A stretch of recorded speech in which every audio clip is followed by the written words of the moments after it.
Assalamualaikum warahmatullahi wabarakatuh. Waalaikumsalam warahmatullahi wabarakatuh. Bismillahirrahmanirrahim. Alhamdulillahi rabbil alamin. Wal 'aqibatu lil muttaqin. Wala 'udwana illa 'alal zalimin. والصلاة والسلام على أشرف الأنبياء والمرسلين سيدنا ومولانا محمد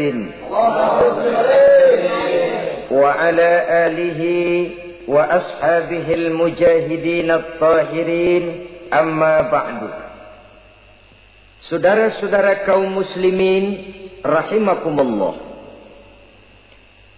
setiap kita muslim di dalam kehidupan ini selalu ingin dicintai oleh Allah Subhanahu wa ta'ala. Dan tidak seorang pun di antara kita yang hidup ingin dimurkai oleh Allah Subhanahu wa ta'ala. Jangankan lagi dimurkai Allah, dimarahi tetangga saja kita kadang-kadang sudah merasa tidak enak. Padahal bagaimanapun, kalau sekadar dimarahi tetangga, kita masih bisa menghindar, pergi atau pindah ke tempat lain. Tahun depan kita kembali lagi, barangkali sudah bisa berdamai. Tapi jikalau Allah yang murka kepada kita, padahal alam ini adalah miliknya belaka, rasanya kemana lagi langit tempat kita bernaung, dan kemana lagi bumi tempat kita berpijak. Setiap orang ingin dicintai Allah, tapi tidak setiap orang mau melakukan perbuatan-perbuatan yang kalau dikerjakannya Allah akan cinta kepadanya. Dan setiap orang tidak ingin dimurkai Allah, tapi orang kadang-kadang tanpa sadar melakukan perbuatan-perbuatan yang justru dimurkai oleh Allah Subhanahu wa ta'ala.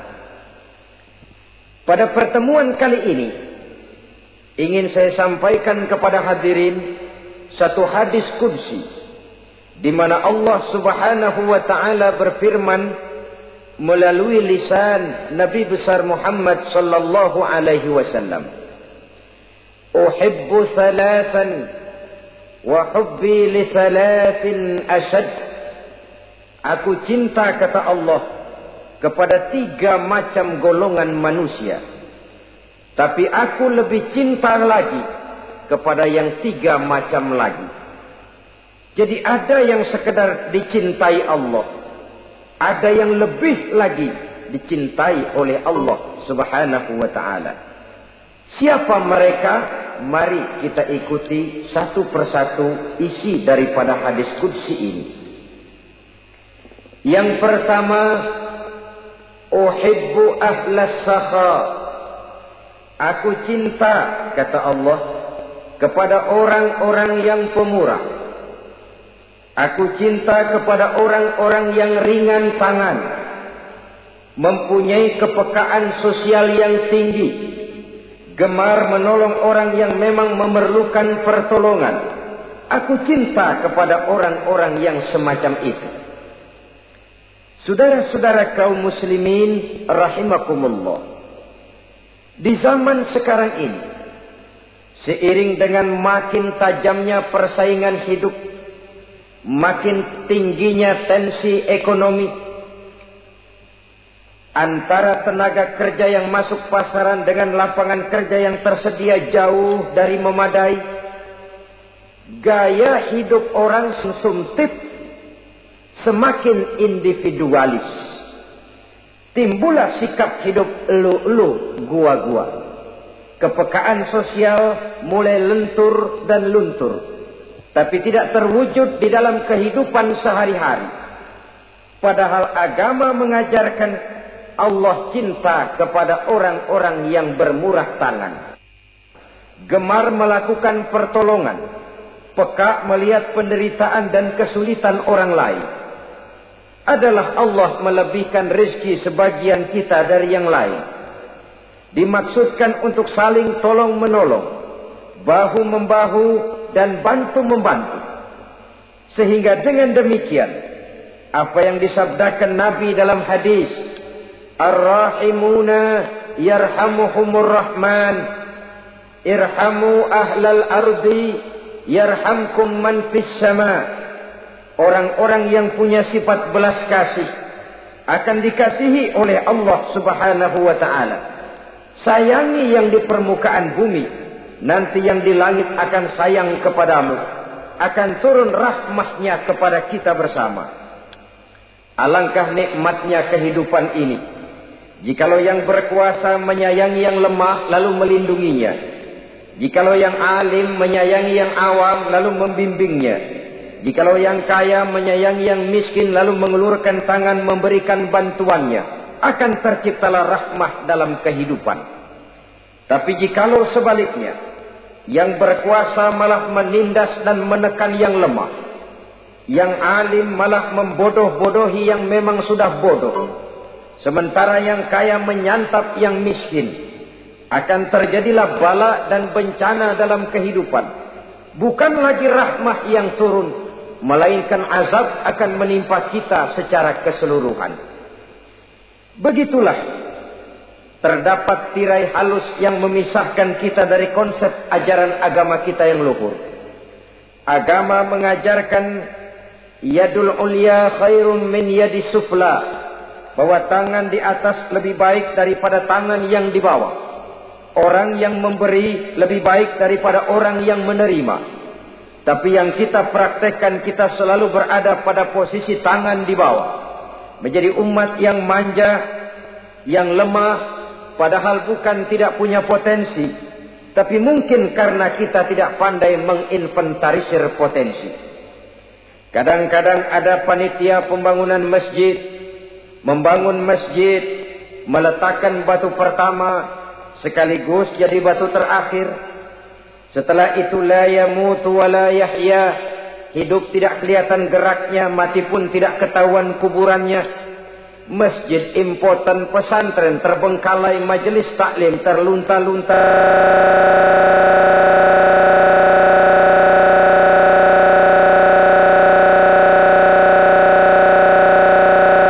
Di posisi basah, posisi menentukan banyak.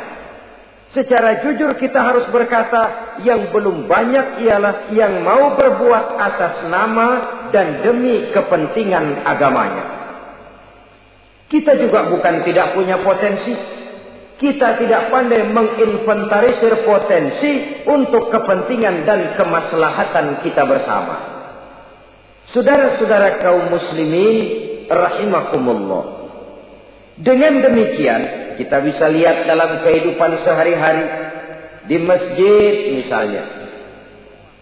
Itu kalau hari Jumat kadang-kadang kita sengaja mau berangkat sholat Jumat tidak bawa uang. Maka yang paling lancar di masjid, kotak. Saudara boleh lihat kotak itu. Dari sudut ke sudut hampir tidak pernah macet. Lancar betul jalannya. Sekali macet, kotak 50. 100. Wajar kalau masjid-masjid kita lalu impoten. Bagaimana akan mengadakan kegiatan kalau tidak ada dana? Oleh karena itu pada kesempatan ini saya ingin mengetik, berbahagialah kita jikalau oleh Allah Subhanahu wa ta'ala diberikan kepercayaan berupa titipan, wa mal malu wal banuna illa wadai'. Harta dan anak-anak tidak lain satu titipan dari Allah Subhanahu wa ta'ala. Dan pada satu saat titipan itu akan diambil oleh yang empunya. Allah cinta kepada orang-orang yang pemurah. Allah akan memberikan balasan yang berlipat ganda. Kalau saudara bersedekah kepada anak yatim, bukan si yatim itu yang akan membalasnya. Kalau saudara membantu pembangunan masjid, bukan panitia masjid yang akan memberikan ganjarannya. Kalau saudara membangun pondok pesantren, bukan kiai yang punya pesantren yang akan memberikan balasannya. Allah Subhanahu wa ta'ala melalui jalan yang tidak kita sangka-sangka melalui jalan yang dalam istilah Quran disebut min haitsu la yahtasib, melalui jalan yang tidak pernah kita hitung, kita sangka sama sekali. Jalan gaib yang hanya Allah saja yang maha tahu. Sebaliknya, wa hubbi lil faqir as-sakhi asad, kata Allah. Aku cinta kepada orang-orang yang pemurah, tapi aku lebih cinta lagi kepada orang-orang miskin yang pemurah. Orang kaya pemurah, Allah cinta. Orang miskin pemurah, Allah lebih cinta. Kenapa? Kalau orang kaya sodakoh 5.000 rupiah misalnya, orang miskin pun sodakoh 5.000 rupiah, sama jumlahnya, sama ikhlasnya, sama halalnya, tapi besarnya pahala lebih besar sodakoh si miskin yang 5.000 rupiah itu ketimbang si kaya yang juga 5.000 rupiah. Kenapa maka demikian? Oh, buat orang kaya uang 5.000 apalah artinya. Tapi buat si miskin, untuk jumlah 5.000 itu dia harus peras keringat, banting tulang, pergi pagi, pulang sore, kaki jadi kepala, kepala jadi kaki. Tapi kok dia berani bersodakoh sejumlah sodakohnya orang kaya. Ini yang dinilai oleh Allah Subhanahu wa ta'ala. Saudara-saudara kaum muslimin rahimakumullah, sifat inilah yang dahulu dicontohkan oleh baginda Rasul. Bahkan apa yang beliau sedekahkan kepada orang lain biasanya adalah sesuatu yang lebih baik dari apa yang beliau pakai sendiri. Watak ini yang diikuti oleh generasi sahabat. Kita ambil contoh ketika terjadi perang Tabuk misalnya. Datanglah Sayyidina Abu Bakar Siddiq, membawa seluruh harta bendanya disumbangkan di jalan Allah. Melihat ini Nabi bertanya, hal tarakta li ahlika syai'an ya Abu Bakar? Wahai Abu Bakar, begini banyak harta yang kau infakkan fi sabilillah ini, apakah buat keluargamu sudah kau tinggalkan? Sayyidina Abu Bakar dengan tegap menjawab, taraktu lahumullaha wa rasulahu. Sudah, saya tinggalkan mereka Allah dan Rasulnya. Saya tinggalkan mereka keyakinan, akidah, iman, bahwa kalau kami menolong Allah, menolong agama, Allah akan menolong kami. Bahwa kami tidak akan jadi melarat karena memperjuangkan agama. Bahwa kami tidak akan jatuh miskin kalau harta ini kami belanjakan di jalan Allah. Kami tinggalkan keyakinan itu kepada anak-anak dan istri di rumah. Sementara harta yang ada, seluruhnya kami bawa kemari. Keyakinan yang dimiliki oleh Sayyidina Abu Bakar Siddiq di zaman sekarang ini sudah merupakan keyakinan yang sangat langka. Kita belum yakin benar akan kebenaran janji Allah. Sehingga dengan demikian timbullah keraguan-raguan. Apa iya kalau saya belanjakan uang ini di jalan Allah akan ada balasannya? Apa iya kalau uang ini saya gunakan untuk melaksanakan ibadah akan datang balasannya? Padahal dalam hadis kursi Allah menjanjikan, ana inda zanni abdi bi. Aku ini, kata Allah, bagaimana menurut persangkaan hambaku saja kepadaku. Kalau dia sangka baik, insya Allah baik datangnya. Kalau dia sangka tidak, aku bagaimana menurut sangka hambaku kepadaku. Itulah sebabnya dalam segala hal kita harus husnuzan, berbaik sangka kepada Allah Subhanahu wa ta'ala. Saudara-saudara kaum muslimin rahimakumullah, inilah golongan pertama kekasih Allah, orang-orang yang dicintai Allah, orang-orang yang pemurah, yang sadar bahwa harta hanya sekadar titipan dari Allah Subhanahu wa ta'ala. Dan harta menurut Nabi, apabila sudah kita belanjakan di jalan Allah, dia akan berkata, pertama, kuntu qalilatan fakatsartani, jumlahku sebenarnya sedikit, tapi lantaran engkau sedekahkan aku, engkau belanjakan aku di jalan Allah, maka jumlahku jadi banyak. Kau sedekah 1000, dibalas 7000, dikali 10, dikali 100, masih ditambah wallahu yudha'ifu liman yasha. Allah melipat gandakan pahala kebajikan dari orang-orang yang dikehendakinya. Yang kedua, harta itu akan bicara lagi. Kuntu faniyatan fa'abqaitani. Aku ini sebenarnya fana, tidak kekal, berubah, relatif dan temporer, sirna oleh pergeseran masa dan pertukaran waktu. Tapi lantaran engkau sedekahkan aku, engkau belanjakan aku di jalan Allah, maka nilaiku jadi kekal, akan mendampingi engkau sampai di hadratullah azza wa jalla di akhirat nanti. Jadi harta yang kita tumpuk-tumpuk, yang kita sangka akan mengekalkan kita sampai tidak akan miskin 7 keturunan, dengan segala macam cara kita tempuh, dia bukan harta yang kekal. Yang kekal, yang kita belanjakan di jalan Allah subhanahu wa ta'ala. Itu milik kita yang benar-benar akan kita nikmati. Yang ketiga, harta itu akan berkata lagi, kunta harisi fal'ana sirtu harisaka. Dahulu kamulah yang menjaga saya, tapi sekarang setelah saya sedekahkan, setelah engkau sedekahkan aku, setelah engkau belanjakan aku di jalan Allah, bukan engkau lagi yang jaga aku, kata si harta, akulah yang akan menjagamu. Di dunia orang yang rajin sedekah, sedekahnya itu menolak bala, terhindar dari segala bencana dan musibah. Sementara di akhirat sedekahnya itu akan menjadi dinding yang menjaga dia dari jilatan api neraka. Demikian harta yang sudah kita infakkan, kita belanjakan, kita sedekahkan di jalan Allah itu akan menjadi pejangga kita. Sehingga Nabi menyatakan, inna sadaqatal mar'il muslim tazidu fil umri wa tadfa'u mitatas su'i. Sesungguhnya sedekahnya seorang mukmin dapat menambah umur panjang dan menyelamatkan seseorang dari mati secara su'ul khatimah. Marilah kita melihat bahwa agama ini memerlukan kita, bahwa umat ini mengharapkan pengorbanan kita. Dengan segala kemampuan yang ada pada diri kita, mari kita menyadari bahwa harta kita yang benar-benar milik kita, sesungguhnya yang sudah kita belanjakan di jalan Allah subhanahu wa ta'ala. Saudara-saudara kaum muslimin rahimakumullah, inilah golongan pertama. Golongan yang kedua yang dicintai oleh Allah subhanahu wa ta'ala, uhibbul mutawadhi'in.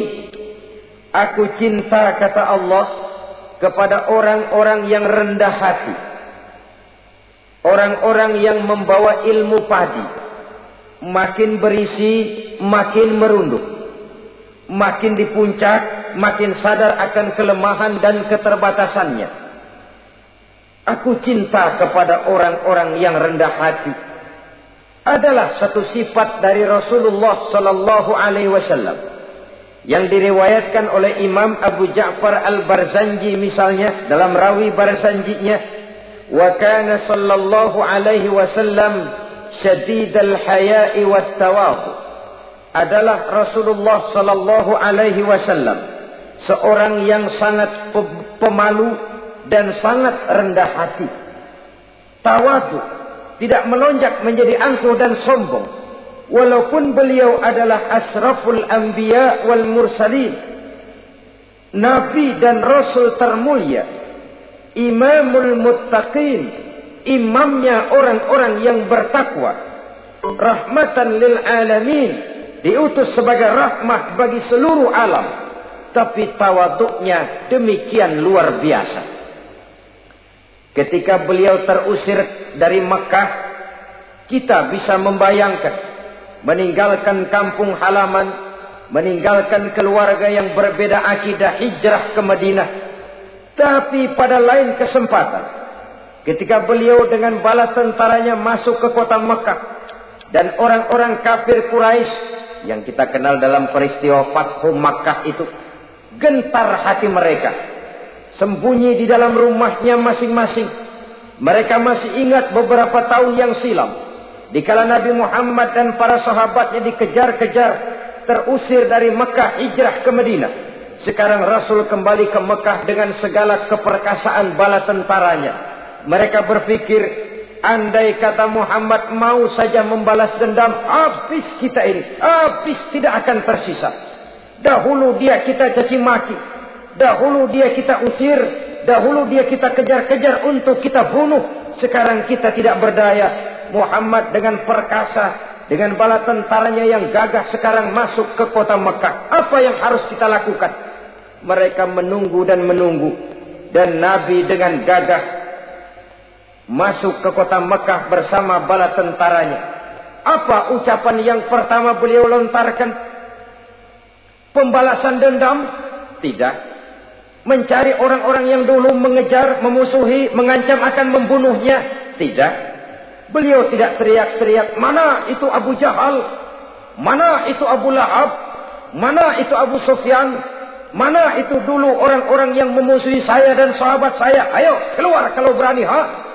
Tidak. Pidato ucapan pertama yang keluar dari bibir yang mulia itu sungguh di luar perkiraan kufar Quraisy. Apa jawab Nabi? Pidato Nabi, al-yauma yaumul marhamah.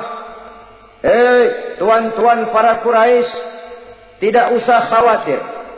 Hari ini adalah hari yang penuh kasih sayang. Saya masuk ke kota Makkah semata-mata untuk menunaikan ibadah. Tidak akan ada balas dendam. Tidak akan ada pertumpahan darah. Siapa yang masuk ke Masjidil Haram dia aman. Siapa yang masuk ke Masjidil Haram dia tenang, tidak akan diganggu barang sedikit pun. Bersih hatinya dari balas dendam. Tidak ada watak untuk menunjukkan kepongahan pada beliau berada di puncak kejayaan. Tidak. Ini yang disebut syadidul haya wat tawadhu. Sangat rendah hati. Tidak melonjak menjadi angkuh dan sombong lantaran keberhasilan yang pernah dicapainya. Uhibbul mutawadhi'in. Aku cinta kepada orang-orang yang rendah hati. Makin berkuasa, makin rendah hati. Makin berilmu, makin rendah hati. Makin kaya, makin tawadhu. Wa hubbi lil ghaniyil mutawadhi ashad. Tetapi kata Allah, aku lebih cinta lagi kepada orang-orang kaya yang rendah hati. Orang miskin tidak sombong, Allah cinta. Orang kaya tidak sombong, Allah lebih cinta. Sebabnya apa? Rasa-rasanya kalau ada orang miskin tidak sombong, memang sudah harusnya. Tapi kalau ada orang kaya, apa saja dia punya. Kebunnya ada di mana-mana, kendaraannya sejumlah keluarganya, uangnya, depositonya ada di berbagai bank, pabriknya banyak. Apa saja dia punya, tapi tidak sombong, tawadhu. Ini yang lebih dicintai oleh Allah Subhanahu wa ta'ala. Saudara-saudara kaum muslimin rahimakumullah. Oleh karenanya hadis qudsi ini menanamkan kesadaran kepada kita bersama bahwa yang pantas untuk sombong hakikatnya cuma Allah saja. Itu sebabnya salah satu asmaul husna Allah disebut al-mutakabbir. Kalau Allah sombong, wajar, karena memang tidak ada Tuhan lain selain Allah. Alam dan seluruh isinya adalah miliknya belaka. Tidak ada satupun yang bisa mengklaim. Al-mutakabbir huwallah. Yang pantas sombong hanya Allah Subhanahu wa ta'ala. Saudara-saudara kaum muslimin rahimakumullah. Yang ketiga, orang yang dicintai oleh Allah Subhanahu wa ta'ala, uhibbut taibin. Aku cinta kepada orang-orang yang bertaubat. Kepada orang-orang yang apabila berbuat kesalahan, dia segera sadar. Dijadikannya kesalahan itu sebagai satu pelajaran untuk tidak diulanginya lagi pada masa yang akan datang. Adalah lebih baik kita mulai dari kertas yang kelabu, hitam sekalipun, kalau akhirnya akan menjadi lembaran-lembaran yang putih. Ketimbang kita mulai dengan lembaran yang putih, kalau akan ditutup dengan lembaran-lembaran hitam, noda yang tidak berhapus. Allah Subhanahu wa ta'ala Maha Pengampun, Pengasih dan Penyayang. Ia akan memaafkan segala perbuatan yang bersifat salah dari hamba-hambanya, asalkan tidak diulanginya lagi. Manusialah yang sering kejam, membiarkan dirinya larut dan hanyut diseret arus dosa. Ia sadar itu satu kesalahan, tapi tidak berupaya untuk menyelamatkan dirinya sendiri. Apakah itu berupa yang namanya judi, minuman keras, menipu orang lain, durhaka kepada kedua orang tua, jahat kepada tetangga, suka memfitnah orang lain. Dibiarkan dirinya hanyut di dalam lembah dosa tanpa upaya penyelamatan sama sekali. Atau kadang-kadang mengulur waktu. Nanti saja sudah tua-tuaan taubatnya. Padahal waktu tidak pernah main-main. Uhibbut taibin, aku cinta kepada orang-orang yang mau bertaubat. Wa hubbi lisyabit taib asad, tapi aku lebih cinta lagi kepada orang-orang muda yang mau bertaubat. Apabila orang tua bertaubat, Allah cinta. Anak muda bertaubat, Allah lebih cinta. Dalam usia mudanya, di mana darah masih mengalir dengan panas, sejuta khayal dan keinginan masih bersemi di dalam benaknya, dia sanggup blokir semua itu, disalurkannya di jalan Allah. Allah cinta sekali kepada orang-orang semacam itu.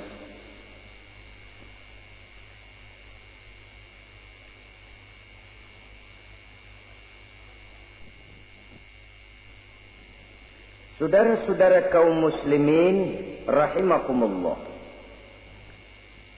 Kalau tadi sudah saya jelaskan 3 golongan orang-orang yang dicintai Allah, yakni para kekasih Allah. Orang-orang yang pemurah, gemar memberikan pertolongan. Kemudian yang kedua, orang-orang yang rendah hati. Dan yang ketiga adalah orang-orang yang suka bertaubat. Maka kemudian hadis qudsi ini dilanjutkan oleh Allah Subhanahu wa ta'ala dengan menjelaskan lawanan dari 3 golongan tadi. Kalau 3 golongan tadi adalah orang-orang yang dicintai Allah, maka 3 golongan yang berikutnya adalah mereka yang dibenci, dimurkai oleh Allah Subhanahu wa ta'ala. Siapa mereka?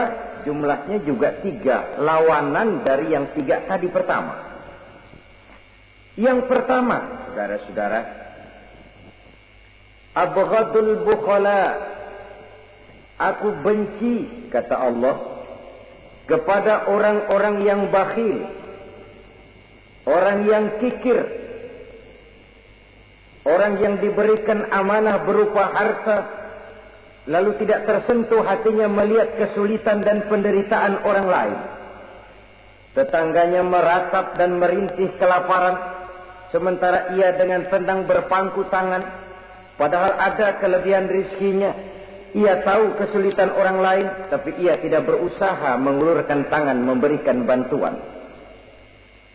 Kenapa seseorang bisa terjebak ke dalam penyakit bakhil bin kikir alias pelit seperti ini? Oleh karena harta benda dunia itu sudah berakar kuat di hatinya. Tidak mau lepas lagi ia dari sana. Tidak mau berpisah ia dengan harta itu walau sedikit jua pun. Dan memang para ulama sufi mengajarkan, orang kaya itu ada 2. Ada orang kaya hakiki, ada orang kaya majazi. Orang kaya hakiki, orang kaya sebenarnya adalah orang yang kaya hatinya.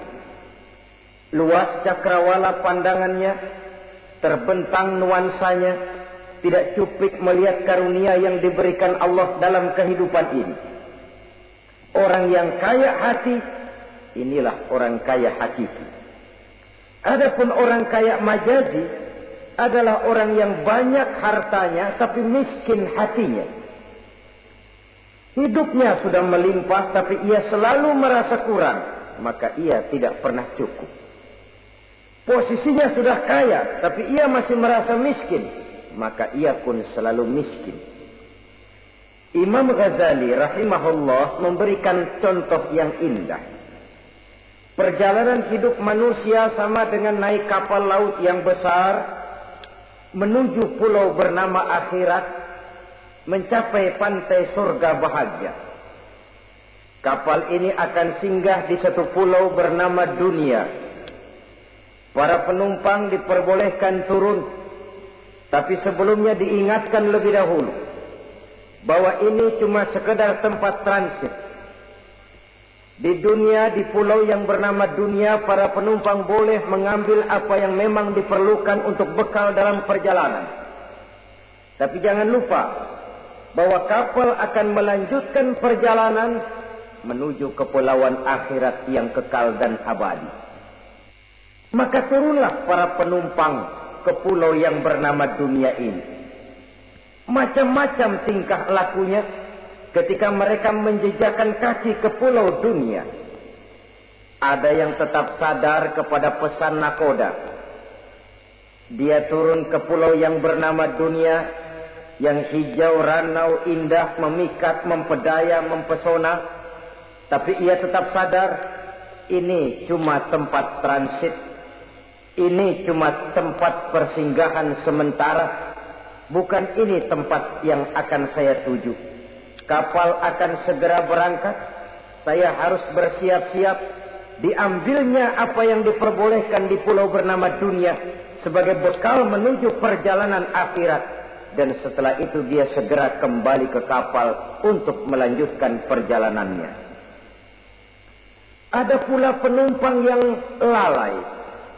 Ketika turun ke pulau bernama dunia ini, ia lupa kepada pesan sang nakoda. Ia terpedaya oleh hijau ranaunya kepulauan dunia.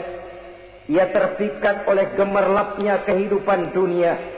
Sibuklah seluruh waktunya untuk mengambil segala yang ada di kepulauan dunia ini.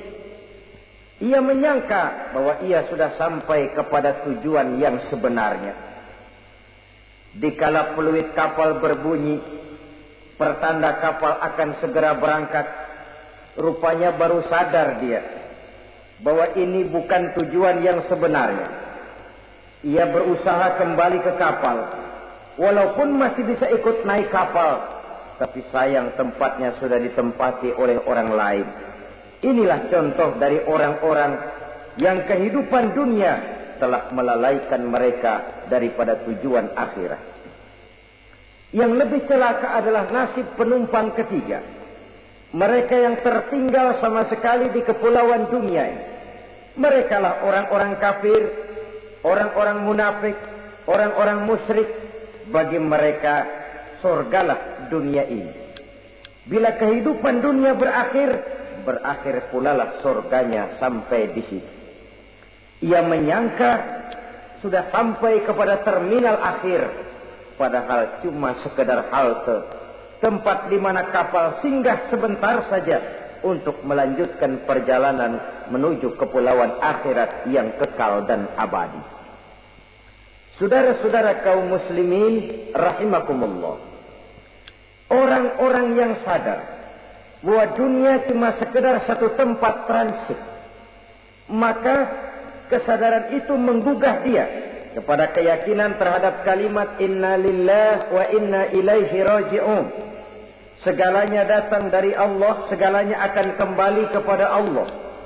Tidak ada yang dibawanya saat ia terlahir ke alam dunia ini, dan tidak akan ada yang dibawanya kembali saat ia keluar meninggalkan alam dunia ini, kecuali iman dan amal soleh yang dikerjakannya di dalam kehidupan kita.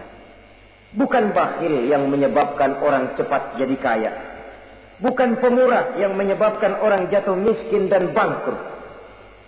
Tetapi kesadaran bahwa segalanya datang dari Allah, segalanya akan kembali kepada Allah, akan membuat kita walaupun memiliki harta dan benda, tapi ia tidak berurat dan berakar di dalam hati.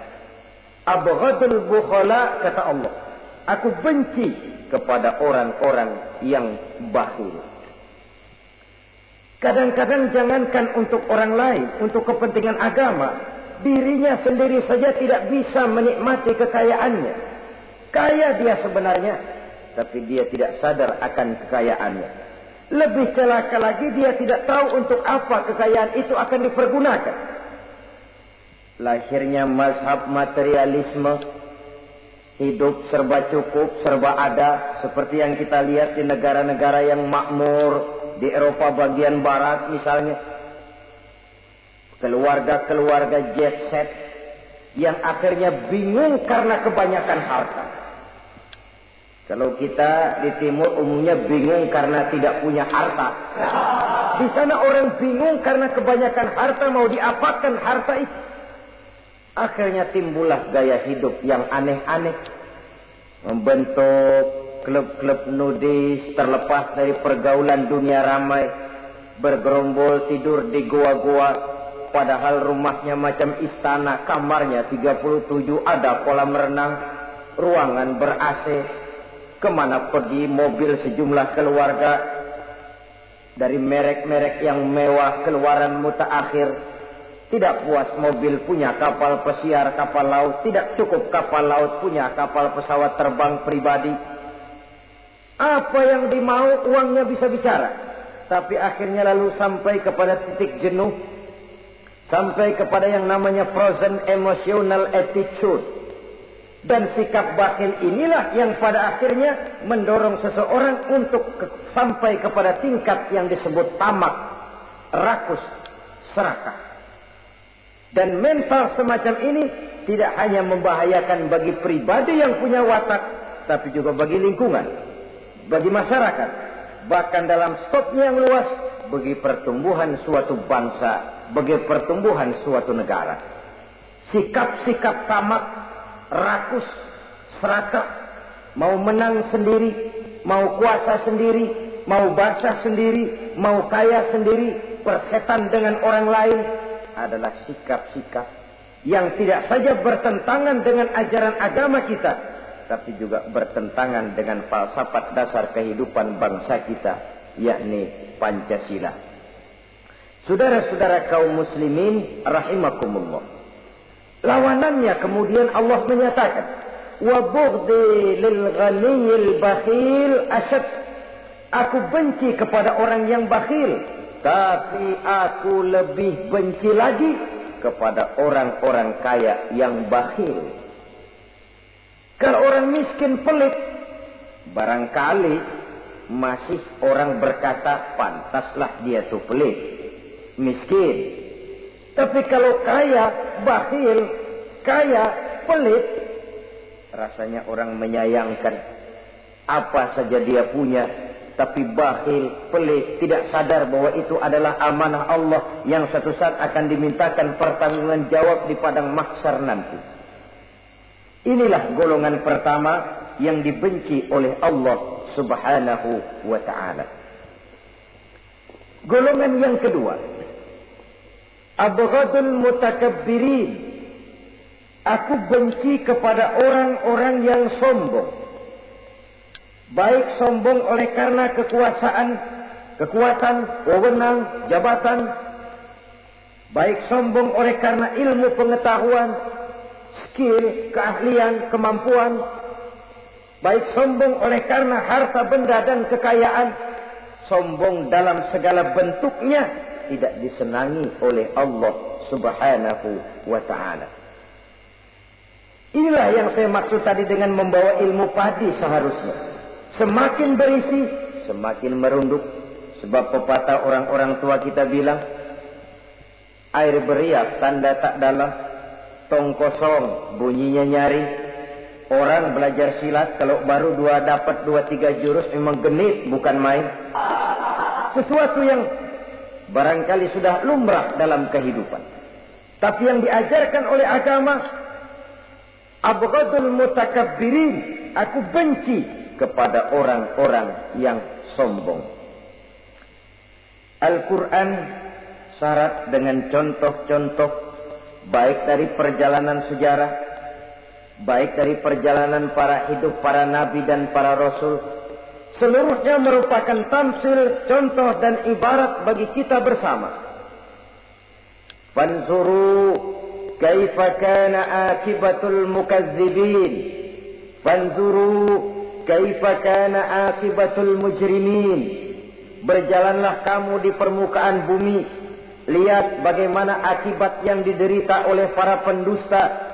Lihat bagaimana akibat yang diderita oleh para pembuat dosa, oleh orang-orang yang sombong, angkuh, congkak dan takabur. Mereka satu demi satu mengalami kehancuran, tenggelam di perut sejarah. Kurang apa Fir'aun? Kurang apa Raja Namrus? Kurang apa Raja Abrahat? Tentaranya gagah perkasa, kekuasaannya luas, istananya megah dan besar. Pengawalnya gentayangan di mana-mana, intelnya selalu siap siaga menjaga keamanan. Sang raja diraja. Entoh waktu berputar masa beredar, tenggelam oleh perputaran waktu dan peredaran zaman. Tidak ada satu keabadian dalam kehidupan ini. Akankah kita melahirkan Fir'aun kelas baru, Namrud di zaman modern, Abrahat gaya kini, yang semakin berada di puncak kekuasaan semakin lupa diri dan lupa daratan, menjadi orang yang hanya mau benar sendiri, adil sendiri, makmur sendiri, tidak peduli menari di atas bangkai dan penderitaan orang lain? Akankah kita melahirkan korun gaya baru yang sombong oleh karena harta kekayaan yang berlipat ganda? Ataukah kita akan melahirkan barsisul abid gaya baru yang sombong oleh karena ilmu pengetahuan yang dimilikinya? Marilah kita menyadari al-mutakabbir huwa Allah. Yang pantas, boleh dan sombong, wajar untuk sombong, cuma Allah subhanahu wa ta'ala. Abghadul mutakabbirin, aku benci kepada orang-orang yang sombong. Saudara-saudara kaum muslimin rahimakumullah, lawanannya kata Allah, selebihnya wa bughdi lil faqiril mutakabbir asyad. Tetapi kata Allah, aku lebih benci lagi kepada orang miskin yang sombong. Ini yang sudah tidak punya pilihan. Orang pintar sombong barangkali lumayan, goblok sombong minta ampun. Pejabat sombong barangkali karena punya pangkat. Rakyat sombong, apa yang mau disombongi? Orang kaya sombong barangkali karena kekayaannya. Melarat, miskin, sombong, minta ampun. Sebab itu kata Allah, aku benci kepada orang-orang sombong, tapi aku lebih benci lagi kepada orang-orang miskin yang sombong. Hadis qudsi ini tentu saja memberikan satu kesadaran rohani yang paling dalam pada kehidupan kita setiap pribadi muslim, bahwa kita sejauh yang bisa kita lakukan hanyalah berusaha, berbuat.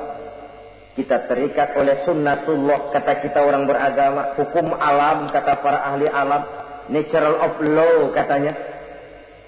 Tapi di sebalik itu, sesungguhnya segala hasil usaha, kepastian dan ketentuannya hak prerogatif dari Allah subhanahu wa ta'ala. Sehingga pada puncaknya kita akan sampai kepada penjujur, la haula wa la quwwata illa billah.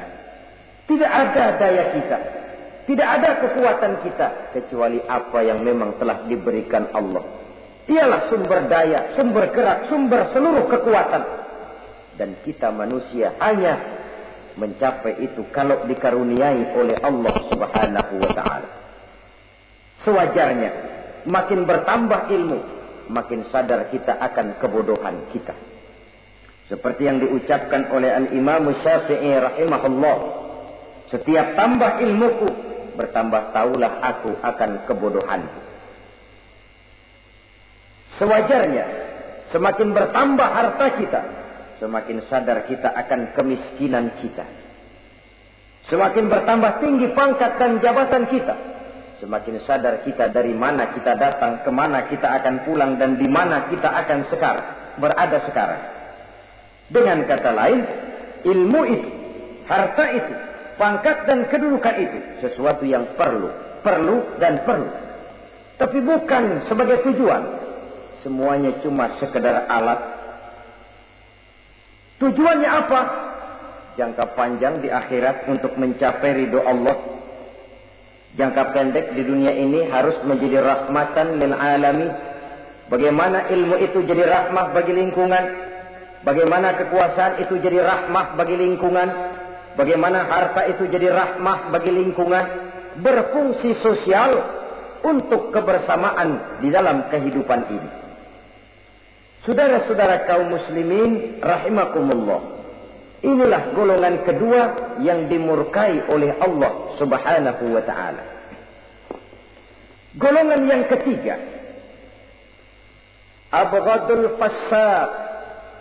Aku benci, kata Allah, kepada orang-orang yang berhati keras, berhati batu, tidak mempan nasihat, baik nasihat itu datang dari Allah, baik nasihat itu datang dari orang lain, baik nasihat itu datang dari dalam dirinya sendiri, atau nasihat yang dipandangnya, yang dilihatnya dalam segala gerak kehidupan.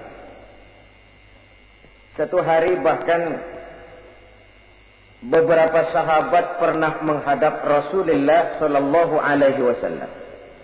Ya Rasul, jikalau sekarang ini kami nyaris tidak punya problem. Artinya semua problem kami tuntas. Sedikit kami bingung, Tuanlah tempat kami bertanya.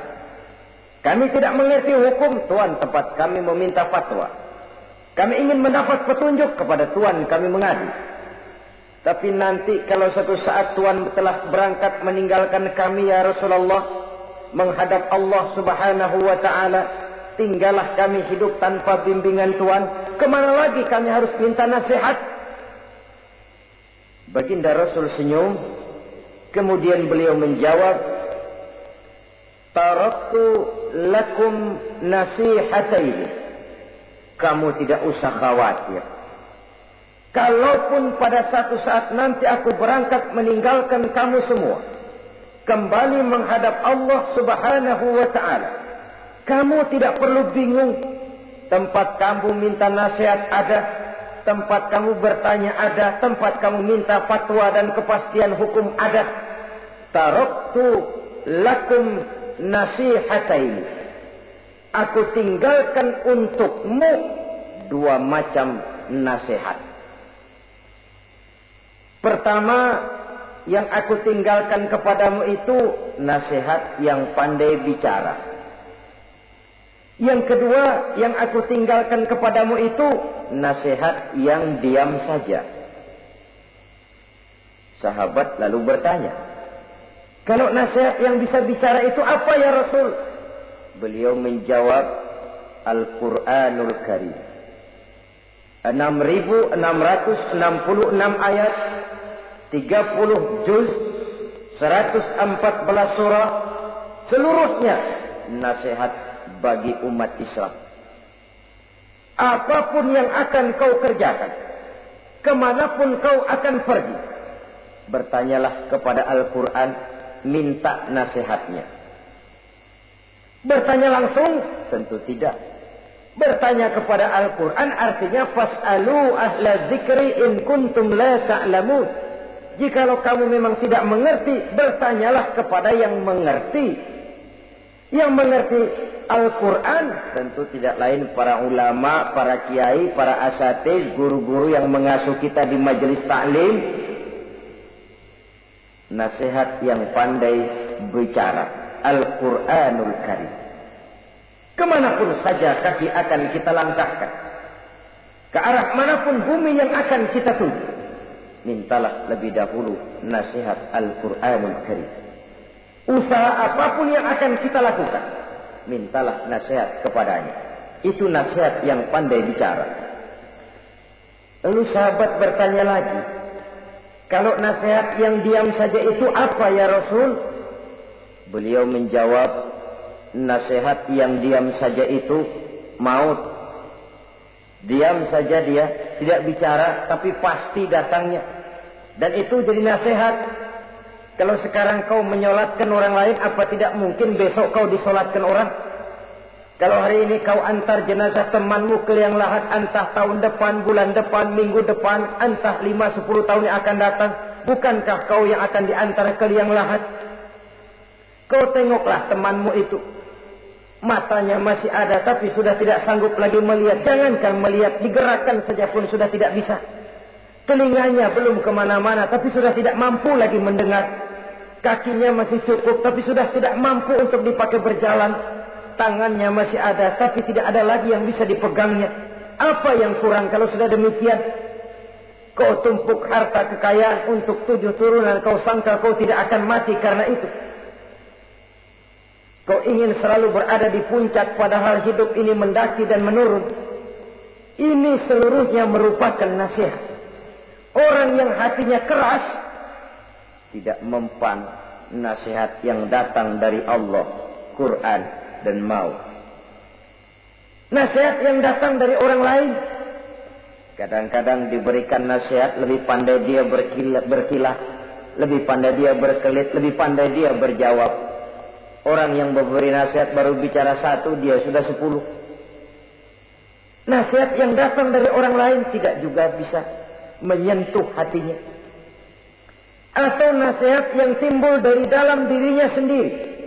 Kulit yang mulai berkerut, uban yang mulai bertabur, gigi yang permisi satu demi satu. Itu kan seluruhnya merupakan nasihat. Tapi orang yang hatinya keras, kasar, istilah kita barangkali sudah kulit badak, muka tembok, kuping kebo, masuk dalam golongan khatamallahu ala qulubihim. Allah sudah tutup cap, Allah stempel hati mereka, tidak masuk lagi nasihat. Na'udzubillah summa na'udzubillah. Beruntung kita kalau oleh Allah ini diberikan hati yang lembut, peka, mudah menerima kebenaran, tidak tertutup terhadap kebenaran. Walaupun kebenarannya itu datang dari seorang budak yang hitam legam. Karena memang agama mengajarkan khuzil hikmata wa la yadurruka min ayyi wi'ain kharajat. Ambillah hikmah, ambillah kebenaran, tidak usah terlalu kau pedulikan dari mana sumbernya. Asal itu merupakan kebenaran, jadikan sebagai nasihat di dalam kehidupan. Saudara-saudara kaum muslimin rahimakumullah. Rugi dan celaka kita kalau sampai diberikan hati yang keras, kasar, masuk dalam qaswatul qalbi, hati yang kasar, keras, tidak mempan nasihat apapun. Kalau kadang-kadang masuk telinga kanan, keluar lagi telinga kiri, tidak pernah singgah di lubuk hatinya walau sebentar sekalipun, tidak pernah transit, atau kalaupun transit seperti air di daun talas, mudah bergoyah ke kiri dan ke kanan. Allah benci kepada orang-orang yang hatinya keras. Selanjutnya, wa bughdhi lisaykhil fasik asad. Tapi kata Allah, aku lebih benci lagi kepada orang tua yang hatinya keras. Tua-tua keladi katanya, makin tua makin menjadi. Kalau ada anak muda bandel, nakal, setidaknya orang masih punya harapan. Masih ada orang berkata, ya doain aja dah, mudah-mudahan dia makin dewasa, makin lurus jalan hidupnya, makin benar langkahnya, makin sadar rasa keagamaannya. Masih ada ucapan seperti itu. Tapi kalau sudah tua, malah makin gila, orang sudah habis harapan. Paling orang bilang, tua aki-aki, udah asar, udah maghrib, udah dekat ke lubang kubur, bedung menggerib masih nyingsot aja di perapatan. Saudara-saudara kaum muslimin, habis rasanya harapan orang. Aku benci kepada orang yang hatinya keras, tapi aku lebih benci lagi kepada orang tua yang berhati keras. Kenakalan remaja dibenci Allah, kenakalan orang-orang tua lebih dibenci oleh Allah Subhanahu wa ta'ala. Saudara-saudara kaum muslimin rahimakumullah, semoga kita termasuk ke dalam golongan orang-orang yang dicintai Allah, para kekasih Allah, dan kita berlindung kepada Allah jangan sampai termasuk ke dalam golongan orang-orang yang dimurkai dan dibencinya. Inilah yang kita bicarakan pada pertemuan kali ini. Terima kasih dan mohon maaf. Wassalamualaikum warahmatullahi wabarakatuh.